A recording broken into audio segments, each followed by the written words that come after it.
الحمد للہ رب العالمین والصلاة والسلام علی سید المرسلین اما بعد فاعوذ باللہ من الشیطان الرجیم بسم اللہ الرحمن الرحیم۔ برادران اسلام السلام علیکم ورحمۃ اللہ وبرکاتہ۔ ناظرین، آج کا ہمارا بیان ان لوگوں کے لیے ہے جو دنیا میں تکبر اور غرور سے چلتے ہیں، لیکن انہیں نہیں پتہ کہ اللہ کے نزدیک تکبر اور غرور کرنا کتنا بڑا گناہ ہے، اور حدیث پاک میں اس کے لیے کتنا بڑا گناہ کا بتلایا گیا ہے، اور قرآن پاک اس بارے میں کیا کہتا ہے، آج ہم اسی بارے میں آپ کو چند معلومات بتائیں گے۔ ناظرین، آج ہمارا حال یہ ہے کہ اگر کوئی ہمارے پاس غریب یا فقیر آ جائے تو ہم اسے اپنے برابر بھی بیٹھانا گوارا نہیں کرتے، تو یہ تکبر ہے، اور اللہ کو تکبر اور گھمنڈ بالکل بھی پسند نہیں، جبکہ اللہ والے اس سے برعکس تھے۔ ایک واقعہ ہے کہ محدث اعظم حضرت علامہ مولانا محمد سردار امجد چشتی قادری رحمۃ اللہ تعالیٰ علیہ کی خدمت میں دو دیہاتی آئے، یعنی گاؤں میں رہنے والے۔ وہ ایک مسئلہ پوچھنے کے لیے آپ کے پاس حاضر ہوئے، اور آپ اس وقت چارپائی پہ بیٹھے ہوئے تھے۔ دیہاتیوں نے آپ کی علمی مقام کا پاس کرتے ہوئے یعنی کہا کہ یہ بہت بڑے عالم ہیں، تو وہ نیچے بیٹھنے لگے۔ تو آپ نے کہا کہ نیچے مت بیٹھو، بلکہ میرے چارپائی پہ سرہانے کی طرف بیٹھ جاؤ۔ تو وہ وہاں بیٹھے، اور آپ نے ان کا جو مسئلہ تھا وہ بھی حل فرمایا، اور بلکہ انہیں اپنے برابر بٹھایا۔ تو سامعین، سنا آپ نے کہ اللہ والوں کے اخلاق کس قدر بلند ہوا کرتے تھے، کہ وہ اپنے علم و عمل، تقوی و پرہیزگاری اور اچھے اوصاف کی وجہ سے اللہ عز و جل کی بارگاہ میں مقرب لوگوں کی نظر میں معزز، اور مخلوق خدا سے حقیقت افضل ہونے کے باوجود بھی خود کو دوسروں سے افضل سمجھنے کے بجائے اللہ عز و جل کے لیے عاجزی اختیار کرتے تھے۔ محدث اعظم رحمۃ اللہ تعالیٰ علیہ کے بارے میں ہم نے سنا کہ انہوں نے اپنے یہاں آنے والے عام لوگوں کی بھی عزت افزائی فرمائی، بلکہ محدث اعظم نے دو دیہاتیوں کو اپنی چارپائی کے سرہانے کی طرف بٹھایا، جس کی پائن کی طرف بٹھانے کے مقابلے میں زیادہ عزت افزائی ہے۔ یقیناً یہ حضرات جانتے تھے کہ کسی سے افضل ہونے میں اور کسی کو اپنے آپ کو کسی سے افضل سمجھنے میں بہت بڑا فرق ہے۔ اللہ عز و جل کی فضل و کرم سے مال و منال، حسن و جمال یا علم و کمال وغیرہ میں کسی سے افضل ہونا برا نہیں، مگر تکبر کرتے ہوئے اپنے آپ کو کسی مسلمان سے افضل سمجھنا یہ بہت برا ہے۔ لہٰذا ہمیں بھی چاہیے کہ ان کے مبارک ہستیوں کے نقش قدم پر چلتے ہوئے رضا الہی کے لیے عاجزی اختیار کریں اور تکبر سے اجتناب کریں۔ عاجزی دنیا و آخرت میں بھلائی ہی بھلائی ہے، اور تکبر میں بس خسارہ ہی خسارہ ہے۔ حدیث پاک میں ہے، جو شخص اللہ عز و جل کی رضا کے لیے جس درجے کی عاجزی کرتا ہے، اللہ عز و جل اسی درجے بلند فرما دیتا ہے، حتیٰ کہ اسے بلند درجے والے میں کر دیتا ہے، اور جو شخص اللہ عز و جل کے مقابلے میں جس درجے کا تکبر کرتا ہے، اللہ عز و جل اسی درجے گرا دیتا ہے، حتیٰ اسے نچلی درجے والوں میں کر دیتا ہے۔ اسی طرح اور ایک حدیث پاک ہے، جو اپنے مسلمان بھائی کے سامنے عاجزی اختیار کرے گا، اللہ عز و جل اسے بلندی عطا فرمائے گا، اور جو اس کے سامنے اپنی بڑائی کا اظہار کرے گا، اللہ عز و جل اسے رسوا کر دے گا۔ برادران اسلام، ان احادیثوں کے مبارک میں خود کو افضل و بہتر سمجھنے والوں کے لیے لمحہ فکریہ ہے کہ جو شخص تکبر کی وجہ سے اللہ عز و جل کے نزدیک ذلیل و رسوا ہو، اس کا دنیاوی عزت و وقار یقیناً کسی کام کا نہیں، کیونکہ حقیقت میں عزت و وقار تو یہی ہے کہ بندہ اللہ عز و جل کی رضا اور عاجزی اختیار کرے اور اس کی بارگاہ میں معزز و مقرر ہو جائے۔ آئیے عاجزی اختیار کرنے اور تکبر کی ہلاکت خیزیوں سے بچنے کے لیے جذبہ اپنے دلوں میں پیدا کریں، اور اس کے متعلق 4 فرمان خداوندی میں آپ کو بتاتا ہوں۔ اللہ تعالیٰ پارہ نمبر 14 سورۃ النحل آیت نمبر 23 میں ارشاد فرماتا ہے، لا یحب المستکبرین، بے شک وہ مغروروں کو پسند نہیں کرتا۔ لا یحب المستکبرین، یہ پارہ نمبر 14 اور سورۃ النحل کی آیت نمبر 23 میں ارشاد باری تعالیٰ ہے۔ اور اسی طرح پارہ نمبر 24 سورہ مومنین آیت نمبر 35 میں رب ارشاد فرماتا ہے کذالک یطبع اللہ علی کل قلب متکبرین جباری، اللہ یوں ہی مہر کر دیتا ہے متکبرین اور سرکش کے سارے دلوں پر۔ اسی طرح اسی پارے میں یعنی پارہ نمبر 24 میں سورہ مومن کی آیت نمبر 60 میں رب تعالیٰ ارشاد فرماتا ہے ان الذین یستکبرون علی عبادتی سیدخلون جہنم داخرین، بے شک وہ جو میری عبادت سے اونچے کھنچتے تکبر کرتے ہیں ان قریب وہ جہنم میں ذلیل ہو کر جائیں گے۔ اور اللہ تعالیٰ پارہ نمبر 9 سورہ اعراف کی آیت نمبر 146 میں فرماتا ہے سأصرف عن آیات الذین یتکبرون فی الارض بغیر الحق، اور میں اپنی آیتوں سے انہیں پھیر دوں گا جو زمین میں ناحق اپنی بڑائی فرماتے ہیں، یعنی جو زمین پہ ناحق اپنی بڑائی بیان کرتے ہیں اللہ تعالیٰ فرماتا ہے میں اس کو اپنی آیتوں سے پھیر دوں گا۔ مفسرین قرآن حضرت سیدنا ابن زریر رحمۃ اللہ تعالیٰ علیہ اس آخری آیت کے بارے میں فرماتے ہیں اس کا مطلب یہ ہے کہ تکبر کرنے والے نہ قرآنی آیتوں سے بے غور و فکر کر سکیں گے نہ ان سے کوئی عبرت حاصل کر سکیں گے۔ سامعین، سنا آپ نے کہ بندوں کے حق میں تکبر کس قدر ہلاکت خیز خصلت ہے کہ تکبر کرنے والے اللہ عز و جل کے نزدیک ناپسندیدہ بندے ہیں۔ ایسے بد نصیبوں کے دلوں پر اللہ عز و جل مہر لگا دیتا ہے۔ تکبر کرنے والے قرآنی آیتوں میں غور و فکر کرنے اور ان سے عبرت و نصیحت حاصل کرنے سے محروم ہو جاتے ہیں، اور ایسے بدبخت ذلیل رسوا ہو کر جہنم میں جائیں گے۔ بدقسمتی سے اس قدر وعیدوں کے باوجود بھی بعض نادان لوگ غرور اور تکبر کے نشے میں اس قدر بدمست رہتے ہیں کہ غریبوں، فقیروں، مسکینوں، یتیموں، اسی طرح دینی یا دنیاوی اعتبار سے اپنے سے کم مرتبے والوں کی عزت کرنا، انہیں سلام کرنا یا ان سے سلام کا جواب دینا، انہیں سلام کرنا یا ان کے سلام کا جواب دینا، ان کے ساتھ آپ جناب سے بات کرنا، ان کے پاس بیٹھنا یا انہیں اپنے ساتھ بٹھانا، ان کے یہاں کسی تقریب میں شرکت کرنا یا انہیں اپنی کسی تقریب میں دعوت دینا، ان سے غلطی سرزد ہو جانے پر عفو درگزر سے کام لینا، ان کے ساتھ بیٹھ کر کھانا کھانا یا اپنے ساتھ بٹھا کر کھانا کھلانا، ان کے ساتھ رشتہ قائم رکھنا اور ان کے ساتھ اچھا سلوک کرنا وغیرہ اپنی شان کے بھی خلاف سمجھتے ہیں۔ بالفرض کوئی درد مند مسلمان انہیں برائی میں مبتلا دیکھ کر نصیحت کر دے، یہ غلطی سے کسی مسلمان کی زبان سے ان کی شان میں کے خلاف کوئی بات نکل جائے تو اس بیچارے کی تو سامت ہی آ جاتی ہے اور اسے سب کے سامنے کھڑی کھڑی سنائی جاتی ہے۔ مثلا تو مجھے جانتا نہیں میں کون ہوں، تیری ہمت کیسی ہوئی میرے سامنے اونچی آواز میں بات کرنے کی، ذرا اپنی اوقات تو دیکھ، 2 ٹکے کا ہے نہیں اور مجھے نصیحت کرنے چلا ہے، 2 منٹ میں تجھے چھٹی کا دودھ یاد دلا دوں، ایک لگا دیا نا تو دن میں تارے نظر آ جائیں گے وغیرہ وغیرہ سنانے لگتے ہیں۔ ناظرین یاد رکھیے، دولت و وزارت، عہدہ و منصب، شہرت و طاقت، ذات پات، روبات، دبدبہ وغیرہ سب عارضی و فانی ہیں، لہٰذا ان چیزوں کے گھمنڈ سے مبتلا ہو کر مسلمانوں کو حقیر سمجھنے والوں کو چاہیے کہ وہ غرور تکبر کی آفتیں اپنے پیش نظر رکھیں، عجیزی و انکساری اپناتے ہوئے خلق خدا کی ہمدردی کے جذبات اپنے دل میں پیدا کرے، ورنہ یاد رکھیے اگر تکبر کے سبب جہنم میں جھونک دیا گیا تو خدا کی قسم جہنم کا عذاب برداشت نہیں ہوگا۔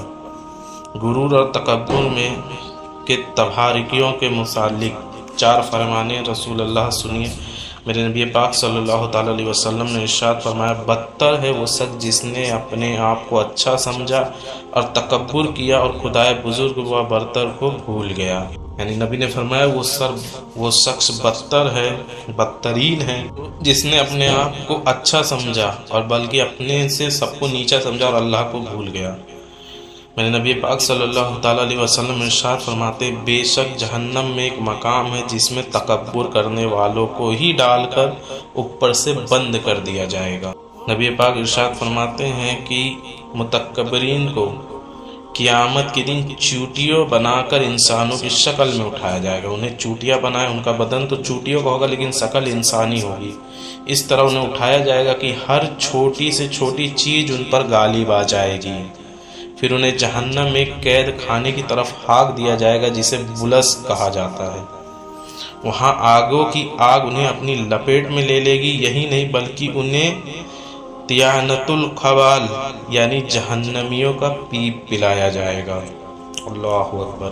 ایک جگہ نبی پاک صلی اللہ تعالیٰ علیہ وسلم ارشاد فرماتے ہیں کہ جس کے دل میں رائی دانے جتنا بھی ایمان ہوگا وہ جہنم میں داخل نہیں ہوگا، اور جس کے دل میں رائی دانے کے برابر بھی تکبر ہوگا تو وہ جنت میں داخل نہیں ہوگا. حضرت علامہ علی قاری رحمۃ اللہ تعالیٰ علیہ اس حدیث پاک کے تحت فرماتے ہیں جنت میں داخل ہونے سے مراد یہ ہے کہ تکبر کے ساتھ کوئی جنت میں داخل نہیں ہوگا، بلکہ عذاب بھگتنے کے ذریعے یا اللہ تعالیٰ کے عفو و کرم سے تکبر اور ہر بری خصلت سے پاک و صاف ہو کر جنت میں داخل ہوگا. برادران اسلام، سنا آپ نے کہ تکبر کس قدر ہلاکت خیز بیماری ہے کہ جس بد نصیب کو یہ بیماری لگ جائے اسے تباہی و بربادی کے دہانے لا کھڑا کرتی ہے اور بالآخر اسے جہنم کا حقدار بھی بنا دیتی ہے. لہٰذا عافیت اسی میں ہے، بھلائی اسی میں ہے کہ ہم اپنے کمزور بدن پر ترس کھائیں اور جہنم کی تباہ کاریوں سے اپنے آپ کو ڈرائیں.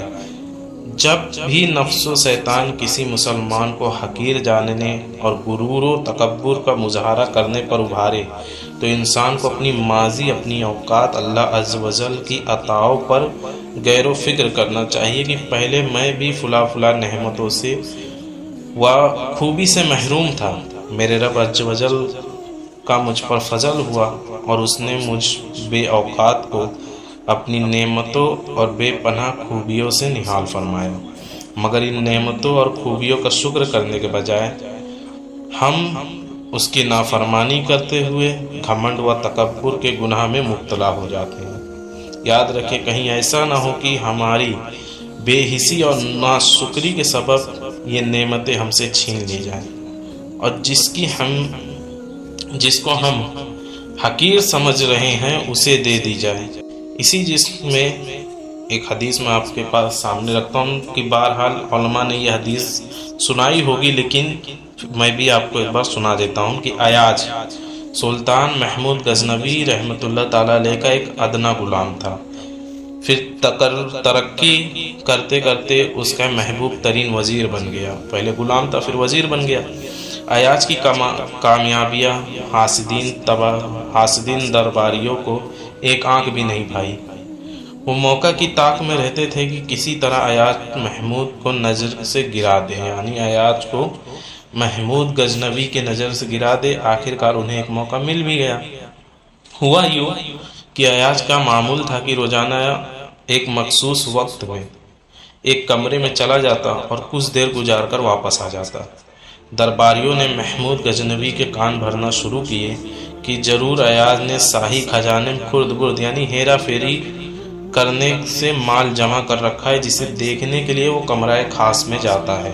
وہ اس کمرے کو تالا لگا کر رکھتا ہے اور کسی کو بھی اندر آنے کی اجازت نہیں دیتا. محمود غزنوی کو اگرچہ ایاز پر مکمل اعتماد تھا مگر درباریوں کے مطمئن کرنے کے لیے ایک وزیر کو کہا کہ اس کے کمرے کا تالا توڑ ڈالو، وہاں جو کچھ ملے پھر وہ تمہارا ہے.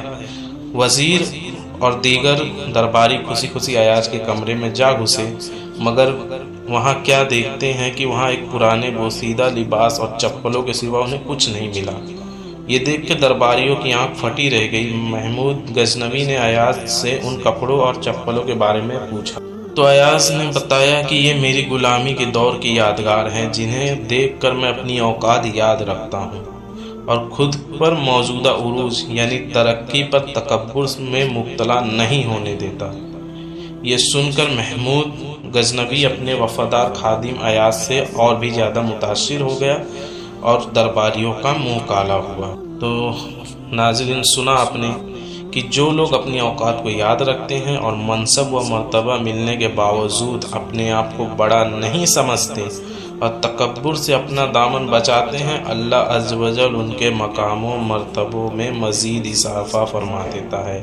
ناظرین، اسی طرح کا ایک اور بیان جس کے وہ گھمنڈ اور غرور کی وجہ سے اس کو دی ہوئی چیز کیسی چھن جاتی ہے، اس بیان کو سنے اور عبرت حاصل کرے کہ ایک شکستہ حال فقیر نے ایک مالدار شخص کے سامنے دستے سوال درج کیا، مگر مالدار شخص نے فریاد رسی کرنے کے بجائے الٹا اس پر زبان سے نیزہ زنی شروع کر دی اور اسے خوب ذلیل کیا۔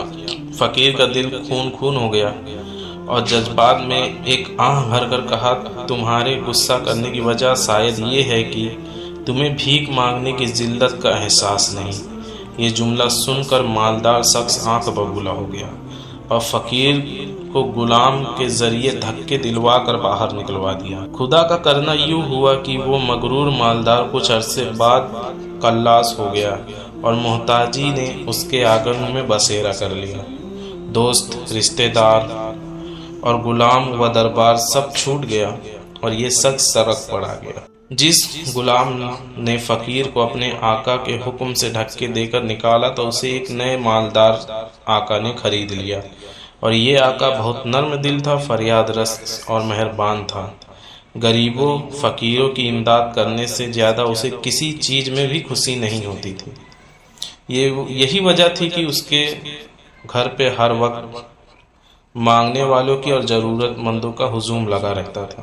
ایک رات کسی فقیر نے اس کے دروازے پر صدا لگائی۔ غلام نے فقیر کی مدد کرنے کی نیت سے جیسے ہی دروازہ کھولا اس کی چیخ نکل گئی، کیونکہ سامنے موجود فقیر کوئی اور نہیں بلکہ اس کا پرانا مغرور آقا ہی تھا۔ اپنے پرانے آقا کا یہ حالت دیکھ کر غلام آپ دیدہ ہو گیا اور اس کی امداد کر کے اپنے موجودہ آقا کے پاس چلا آیا۔ آقا نے جب غلام کو ازردہ یعنی آپ دیدہ دیکھا تو پوچھا کہ کیا کسی نے تمہیں کوئی تکلیف پہنچائی ہے؟ یہ سن کر غلام نے اپنے پرانے آقا کا سارا حال اس کے بتایا دیا، یعنی پیش گزار کیا۔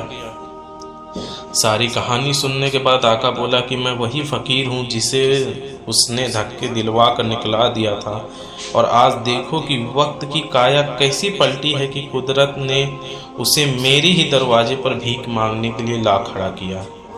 ناظرین، یہ حکایت ہے عقل مندوں کے لیے واقعی زبردست عبرت ہے کہ اگر اللہ عز و جل نے مال و دولت، حسن و وجاہت یا کسی بھی اعتبار سے ہمیں دوسروں پر فضیلت عطا فرمائی ہے تو ہمیں گھمنڈ و تکبر میں مبتلا ہو کر دوسروں کو حقیر جاننے یا ان کا مذاق اڑانے، دھکارنے یا انہیں ذلیل کرنے کے بجائے ہوش کے ناخن لینے چاہیے اور اللہ عز و جل کا شکر ادا کرنا چاہیے، ورنہ یاد رکھے اللہ عز و جل کی پکڑ بہت سخت ہے۔ برادران اسلام،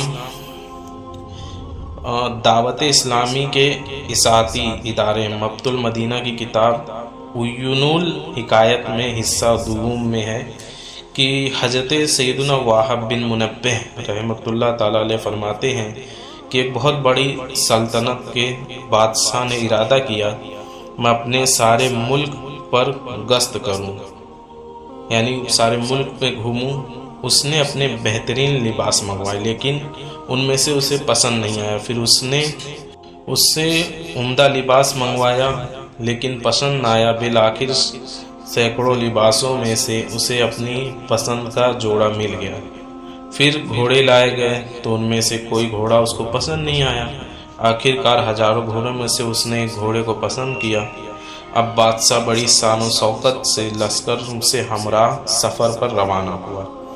رستے میں ابلیس لعین نے بہکایا تو غرور اور تکبر کی آفت میں مبتلا ہو گیا اور گردن اکڑائے بڑی شاہانہ انداز میں آگے بڑھنے لگا۔ غرور تکبر کی وجہ سے لوگوں کی طرف نظر اٹھا کر دیکھتا بھی نہیں تھا۔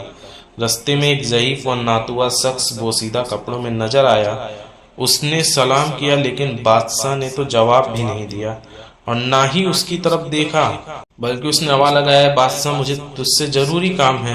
بادشاہ نے اس کی بات سن کے بھی انسونی کر دی، اس نے آگے بڑھ کر گھوڑی کی لگام پکڑ لی۔ یہ دیکھ کر بادشاہ تلملا گیا اور کہنے لگا، لگام چھوڑ، تو نے ایسی حرکت کی ہے کہ تجھ سے پہلے کسی نے ایسی حرکت کرنے کی ضرورت بھی نہیں کی تھی۔ تو اس نے کہا مجھے تجھ سے بہت ضروری کام ہے۔ بادشاہ نے کہا ابھی تو میرا مہمان بن جا، واپسی پر میں تیری بات بھی سن لوں گا۔ تو اس نے کہا ہرگز نہیں، خدا کی قسم مجھے ابھی تجھ سے کام ہے۔ بادشاہ نے کہا بتا کیا کام ہے؟ تو اس نے کہا ایک راز کی بات ہے، میں چاہتا ہوں کہ صرف تجھے معلوم ہو اور یہ کسی کو نہ معلوم ہو، اپنا کان میرے قریب کر۔ بادشاہ نے سر جھکایا تو اس نے کہا میں ملک الموت ہوں اور تیری روح قبض کرنے آیا ہوں۔ یہ سننا تھا کہ بادشاہ مارے دہشت کے تھر تھر کانپنے لگا، رنگ متغیر ہو گیا۔ اس نے خوف زدہ لہجے میں کہا کہ اس وقت مجھے کچھ مہلت دے دو تاکہ جس کام سے میں نکلا ہوں اسے پورا کراؤں، پھر تم جو چاہے کرنا۔ ملک الموت نے کہا اللہ کی قسم تو اپنی سلطنت کو اب کبھی نہیں دیکھ سکے گا۔ بادشاہ نے منت سماجت کرتے ہوئے کہا اچھا مجھے میرے گھر والوں کے پاس جانے کی ہی مہلت دے دو۔ ملک الموت علیہ السلام نے فرمایا ہرگز نہیں، خدا کی قسم اب تو کبھی اپنے اہل و عیال کو بھی نہیں مل سکے گا۔ یہ کہہ کر اس کی روح قبض کر لی اور اس کا بے جان شریر گھوڑے سے نیچے آ گرا۔ تو ناظرین یہ تکبر کرنے والوں کا انجام تھا جو میں نے ابھی آپ لوگ کو بتایا۔ اللہ تعالیٰ سے دعا ہے کہ جو بات میں نے بتائی اس پہ عمل کرنے کی توفیق اور رفیق عطا فرمائے۔ السلام علیکم ورحمۃ اللہ وبرکاتہ۔